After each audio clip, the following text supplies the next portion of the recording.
बहुत सुंदर। हाँ, इस तरह सुखैन बेद जी ने बताया। शाबाश। सूर्य उदय होने से पहले यदि बूटी आ जाए तो इनके प्राण बच सकते हैं। तब हनुमान जी ने पूछा उसका क्या रंग रूप है? उन्होंने से बता दिया सभी जड़ी बूटियों में जो विशेष चमक हो उसी को संजीवनी समझना। तब हनुमान जी क्या करते हैं? रामचरण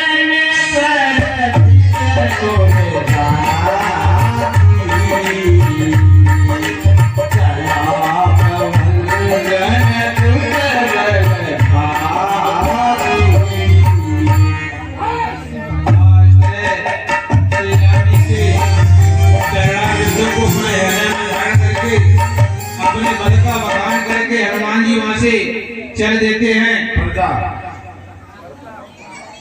और इधर जब यह सूचना रावण को मिलती है, चलो महाराज ये पर्दा खींचो,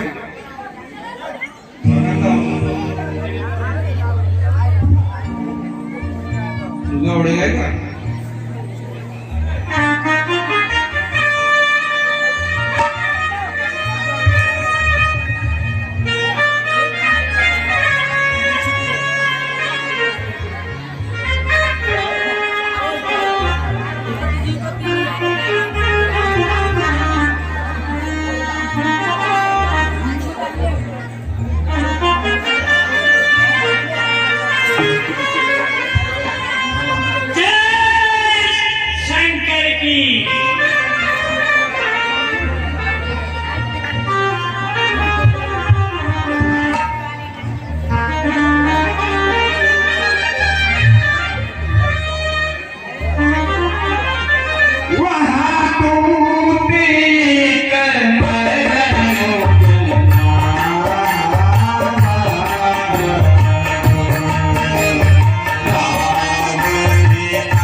इसलिए मुझे सिर्फ विरोध करने के लिए जाना चाहिए। जब रावण को समाचार मिलता है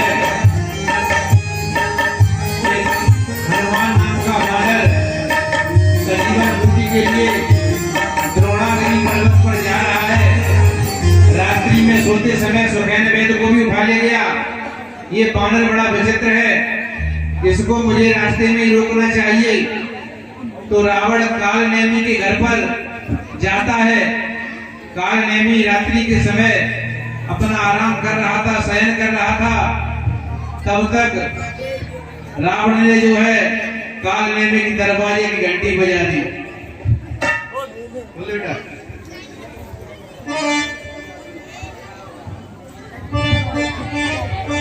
और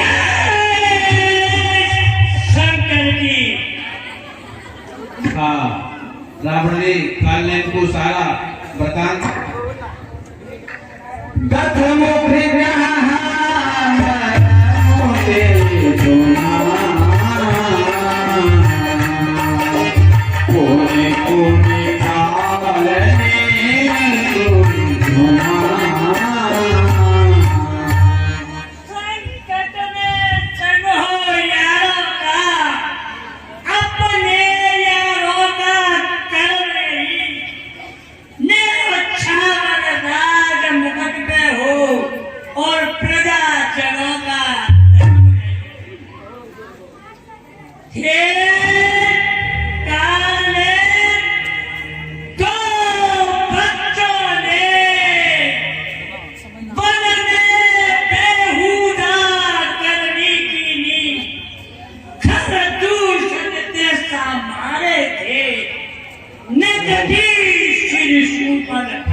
इसलिए पत्थर का जवाब पत्थर से ही देना था।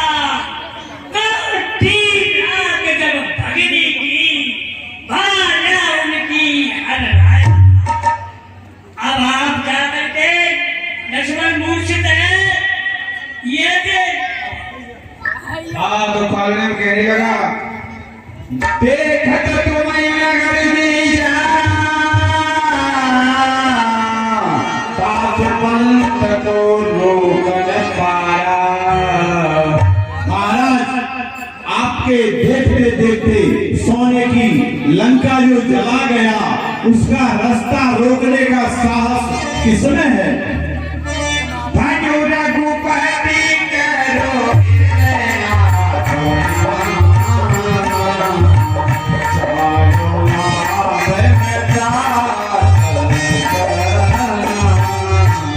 और हे लंकेश आप श्री रघुनाथ जी की शरण में चले जाइए, इससे ही आपका कल्याण होगा।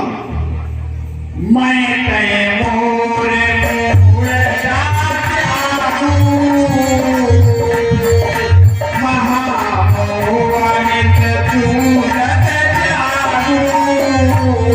और हे राजन आप पूर्ण सांस से जागिए और अपना अहंकार का त्याग कीजिए।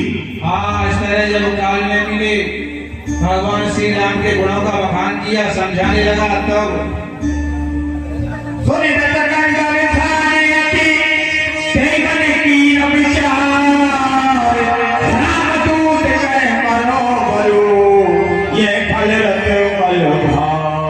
ये साथ नहीं देगा तो सारा ज्ञान भुला दूंगा।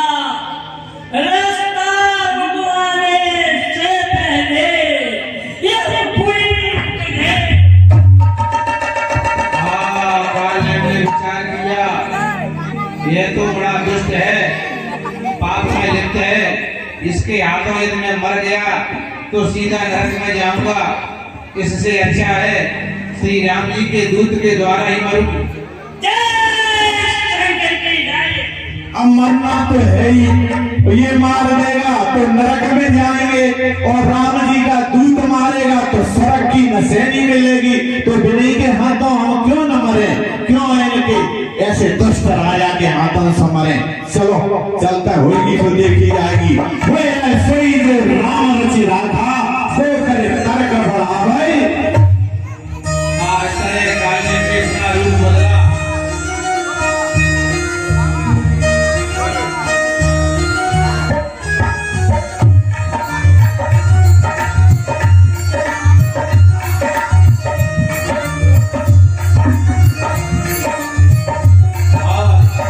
जो निशाचर था राघव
लंका जलने से पहले सब रावण रावण कहते थे, और लंका जली था इतना तो राम राम कहो सही कहिए।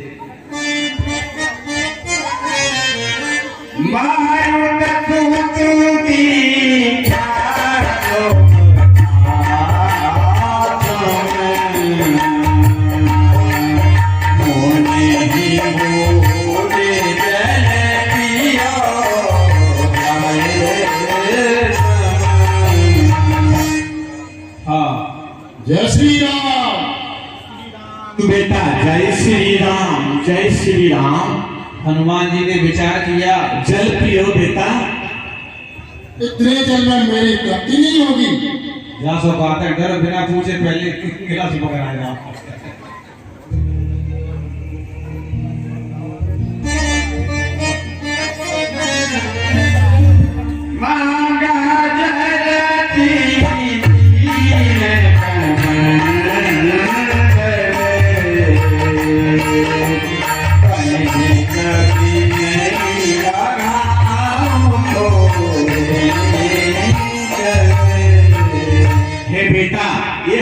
कमंडल है, इसमें जो जल है आप पी करके अपनी क्षुधा, अपनी पिपासा को शांत कीजिए। हाँ, हे भगवान, इतने से जल में मेरा मन प्राप्त नहीं होगा। तब काले क्या कहता है?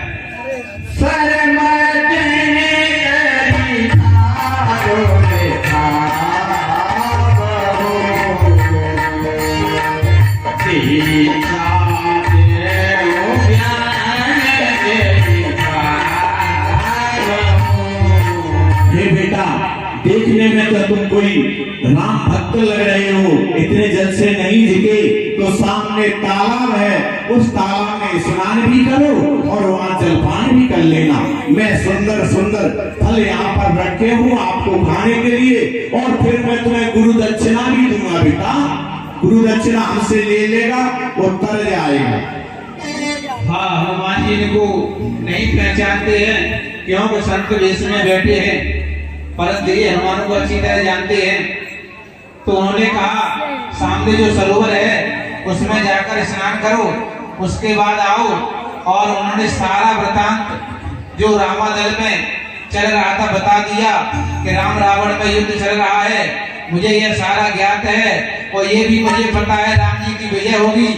तो हनुमान जी ने विचार किया कोई भविष्य वक्ता भेजे, विश्वास करके उस सरोवर में प्रवेश करते हैं।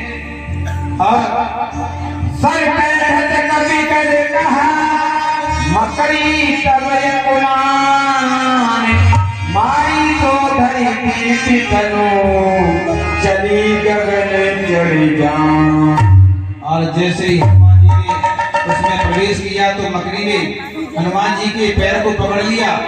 तो हनुमान जी ने उसे एक ही मुश्किल से मार दिया।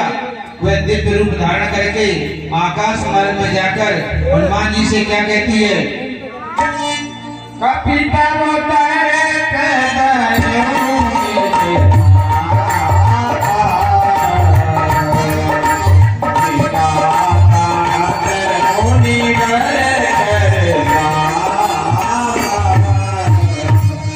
कहा कपीश्वर, मुझे एक ऋषि ने श्राप दिया था, आज मैं श्राप से मुक्त हो गई। और कहने लगी मुनि न भोए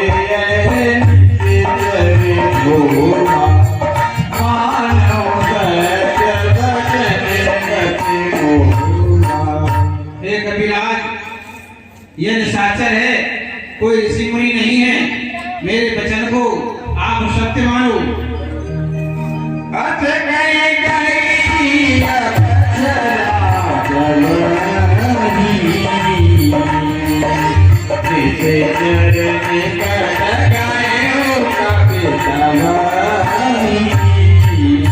ऐसा कहकर वह अप्सरा अपने धाम को चली जाती है।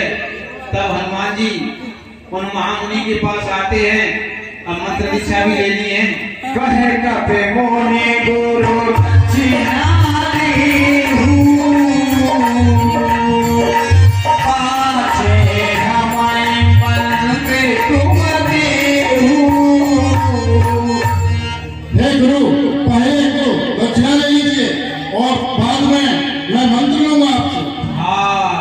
के मंत्र पहले दिया जाता है, दक्षिणा बाद में, परंतु ये हनुमान जी कह रहे हैं आप दक्षिणा पहले ले लो, मंत्र बाद में दे देना।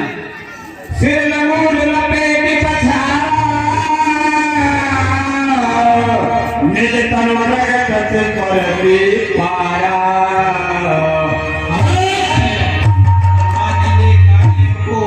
अपनी गिरा दिया, मरते समय उसने अपना वास्तविक स्वरूप प्रकट किया और मुनि का वेश था उसे हटाकर राक्षसी वेश में आ जाता है और हनुमान जी आगे बढ़ जाते हैं। जय श्री राम। आई तो राम राम सत्य है गई। जय श्री राम।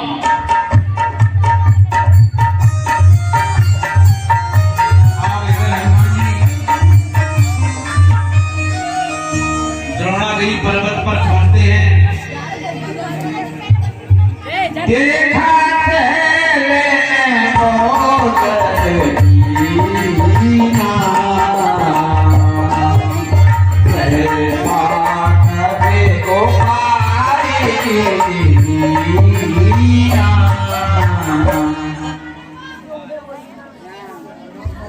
जैसे ही हनुमान जी उस पर्वत पर पहुंचते हैं, उन्होंने देखा कि इसमें तो सारी बूटियां चमक रही हैं। विचार किया कि मैं यही सोचता रहूंगा तो रात्रि व्यतीत हो जाएगी। उन्होंने सारे पर्वत को उठाकर अपने हाथ पर ले लिया और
चले जा रहे आकाश मार्ग द्वारा और जब अयोध्या की सीमा पर निकलते हैं,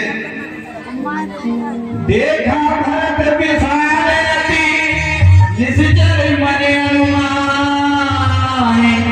बिनु फल लायक मारे जाप प्रबलने लगे कान। आज अरे यह कोई प्राणी इतना भरकम पर्वत लेकर के हमारी अयोध्या के ऊपर से गुजर रहा है। मैं राम जी का स्मरण करके इसको मारता हूँ, नहीं तो मेरी अयोध्या पूरी ये पर्वत से ढक देगा और सभी लोग मर जाएंगे। हाँ, भरत जी ने विचार किया कोई निशाचर है जो पहाड़ को लेकर अयोध्या पर डालना चाहता है, तो बिना नौक का बाण उन्होंने मार दिया।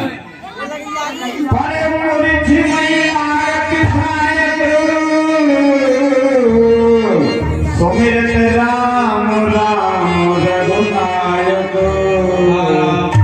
आराम इस तरह हनुमान जी बाण के लगते ही मूर्छित होकर गिर जाते हैं जमीन पर। तब सुनी प्रिय बचन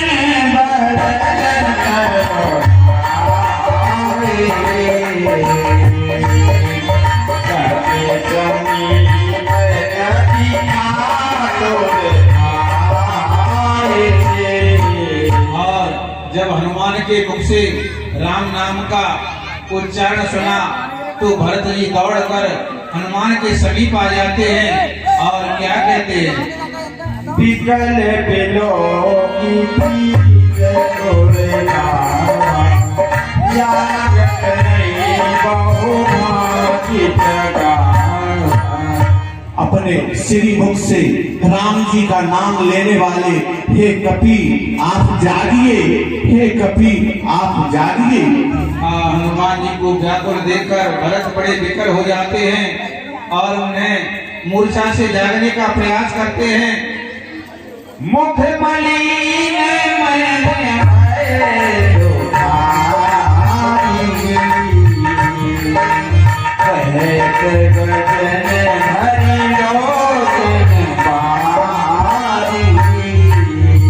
भरत जी के नेत्रों में आंसू भर आ जाते हैं, बड़े दुखित हैं और व्याकुल मन से कहने लगे,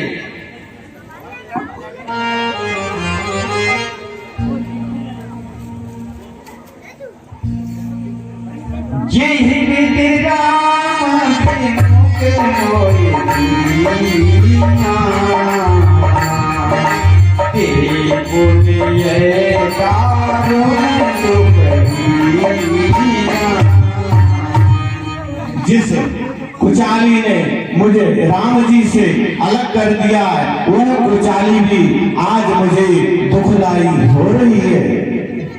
जो मोरे मन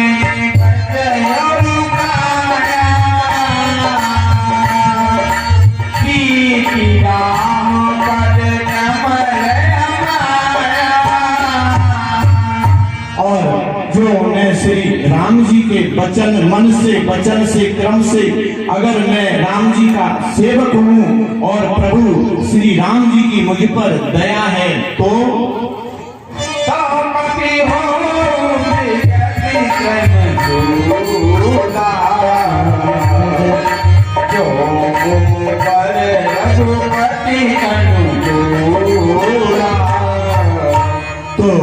हे कपि आप मूर्छा से जाग जाइए। हे भगवान, मैंने आपकी अगर सेवा की है सच्चे दिल से तो यह कपि जाग उठे। सुनत बचन उठे बैठे कपीसा, कहे जय जय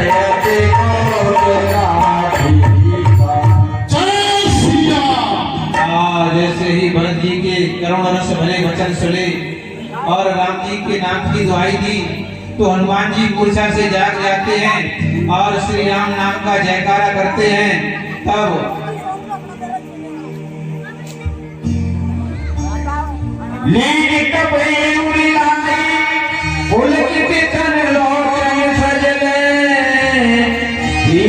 हृदय समाए तो मेरे राम रघुकुल तिलक। हे राम, हनुमान को हृदय से लगा लिया। उनका हृदय बड़ा गदगद है, कंठ जो है खुशी और व्याकुलता से रुना हुआ है। तब भरत जी क्या कहते हैं,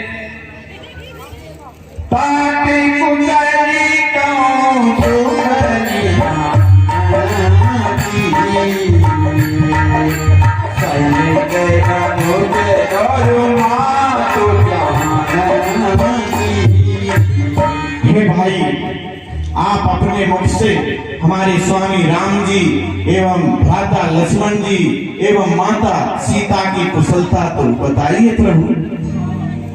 हनुमान जी कहने लगे, कपि सब चरित समाज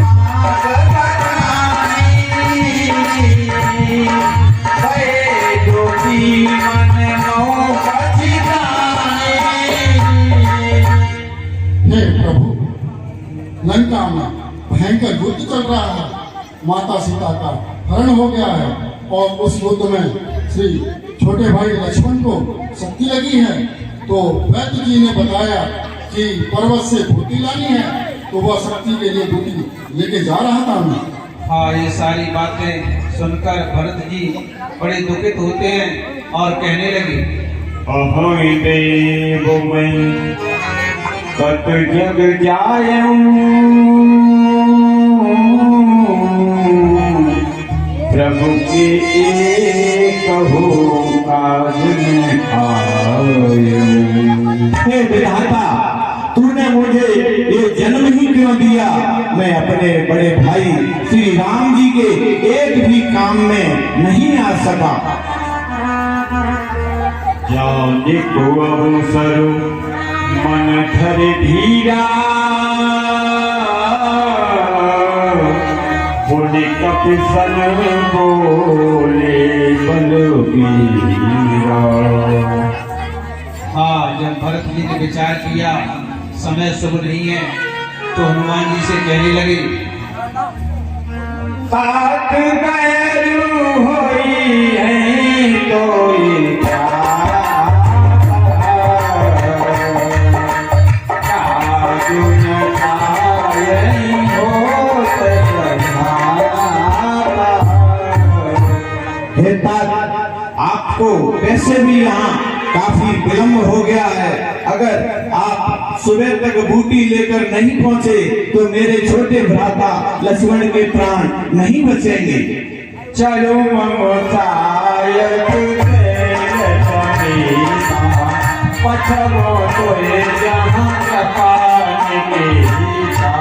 हे तात, आप ऐसा कीजिए, बूटी समेत मेरे इस बाण पर बैठ जाइए, मैं बाण चलाऊंगा और आप जहां पर रघुकुल मणि श्री राम जी हैं, आपको मैं वहां पर पहुंचा दूंगा। हाँ, जब ऐसा भरत जी ने कहा कि आप मेरे बाण पर बैठ जाओ, जहाँ पर राम जी है वहां तुरंत भेज दूंगा, तब हनुमान के मन में क्या होता है, सुन कपिल मैंने उठाया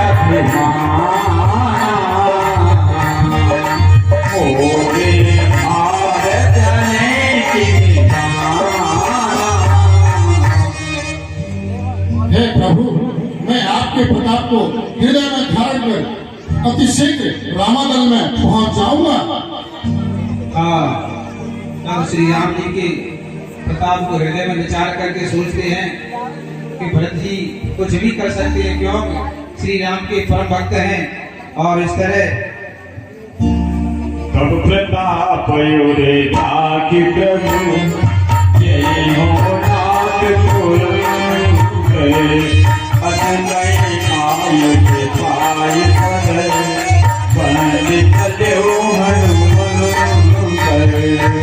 हे प्रभु, मुझे आज्ञा दीजिए।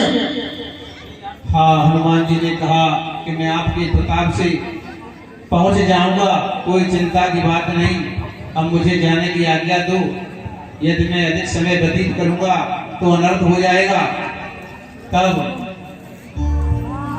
भरत जी से आज्ञा लेकर हनुमान जी जय श्री राम का जयकारा करते हुए आगे बढ़ जाते हैं।